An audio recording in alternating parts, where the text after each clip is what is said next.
मला आज मुंबईला जायचं होतं, म्हणजे आम्हाला दोघांना जायचं होतं. माझं थोडंसं काम होतं, तर हे बोलले चला आपण दोघंजण जाऊन येऊया. तर मुलांजवळ मग माझी सासून त्या होत्या. तर आम्ही सकाळीच 7 वाजताच ट्रेन असते आमच्या गावावरून. मग मी स्वयंपाक करून निघालेली, पण काही स्वयंपाक मग डब्बा काही घेतला नाही. हे बोलले की आपण लवकर पोहोचू, मग टिफिन वगैरे काही घेऊ नको. तर मग तिथे मस्त नाश्ता केला आम्ही इगतपुरीला. मेंदूवडा आणि इडली खाल्ली. तर 12पर्यंत मग मस्त कसाऱ्यापर्यंत पोहोचून जातो आणि तिथे खूप ऊन लागतं.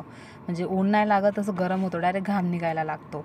तर आम्ही ठाण्याला काम होतं थोडंसं, मग ठाण्याला पोहोचलो. मग तिथे काम वगैरे केलं, मग कुंजविहारचा वडापाव खाल्ला.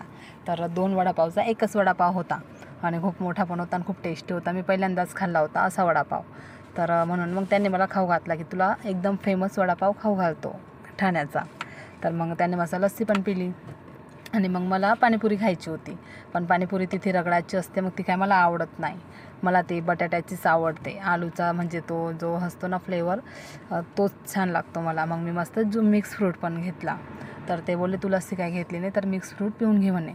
तर मग ज्यूस पण पिला आम्ही. मग आम्ही लोकल ट्रेनमध्ये बसलो, कारण की तिथून ठाण्यावरून आम्हाला आमचं घरी जायचं होतं. मग लोकल ट्रेन मस्त तिथे लागलीच होती आणि पूर्ण खाली होती. तर मस्त जागा वगैरे तर भेटली होती, नाही तर गर्दी असते तर उभं राहायला पण जागा नसते. एवढं खतरनाक लोकल ट्रेनचा प्रवास असतो. आधी मला खूप आवडायचं लोकल ट्रेनने प्रवास करायला, पण मी आता प्रवास करते ना, तर आता माझी इच्छा होत नाही. तर मस्त घरी पोचलो होतो, पण आम्ही ते वडापाव वगैरे खाल्लेलं, तर पोट भरलं होतं.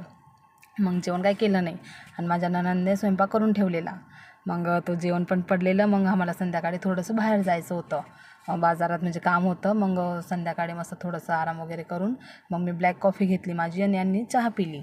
मग यांना चहा बिस्किट दिली मी छान आणि मग दोघांनी मस्त म्हणजे पिऊन वगैरे मग निघालो.